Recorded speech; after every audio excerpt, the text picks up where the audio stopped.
Hi, I'm Dr. Virginia O'Hare, and I am a mom to Raleigh in first grade and Siler in fourth grade at Eichmann, and I'm also Canadian, and I'm here to teach you guys the Canada Goose craft.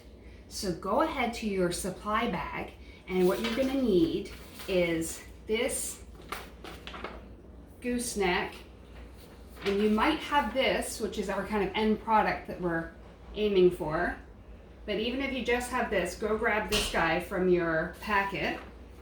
And what you'll also need are some scissors, a glue stick, and a pen or pencil or a marker for tracing your hand. And then you'll also need some construction paper. So in our final product here, we have a bunch of different shades of brown.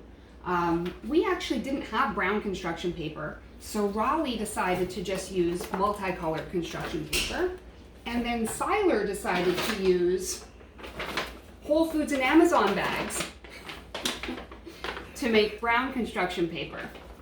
So whatever you're choosing, go ahead and you want to trace your hand. This is Raleigh's hand, my first grader, and you want to make about 20 of these, about 20 hands. And then you're going to cut them all out. Now the cool thing is, if you're using construction paper and the other side is blank, you can cut it out, and then you can use this side that doesn't have the outline of your hand on it to kind of have a nicer, cleaner effect. If you're using a Whole Foods bag, then watch out because the other side might have something printed on it.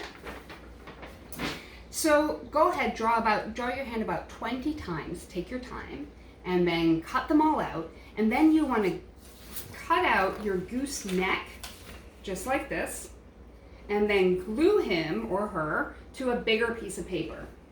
And then you want to take your cut out hands, this is Raleigh's, and you want to glue them kind of all over, sort of looking like feathers. So here's Raleigh's end product, and then here's Siler's end product. So again, you want to glue them sort of one on top of the other, all different directions. Doesn't have to be perfect. And the really cool thing about this, let me tell you some things about the Canada Goose. So first of all, it's called Canada Goose. A lot of people here might say Canadian goose, but its name is actually Canada Goose. And it's the largest true goose. They have webbed feet to help them swim. And in some parts of North America, they fly south in the winter. But here where we live, it's warm enough that they can stay here all winter long. And so you'll probably see them all around the community here. And then they have goslings, baby geese, in the summer.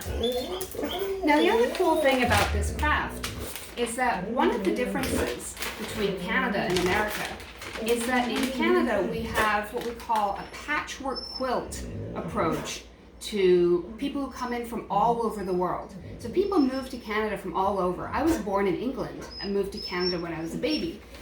And people from all over the world, they still celebrate where they're from, the country that they were born in, or the country that their family is from. So people will be Chinese and Canadian, English and Canadian, French and Canadian, African and Canadian, and that identity of the country that they're from is still really important for the whole time that they and their family choose to live in Canada. So that's this idea of kind of patchwork quilt. Just like we're all different colored hands stuck together here on this goose, in Canada, the country that you and your family come from is super important and is celebrated along with your identity as a Canadian. So I hope you enjoyed making the Canada Goose craft, and I hope you're enjoying learning more about our neighbors to the north.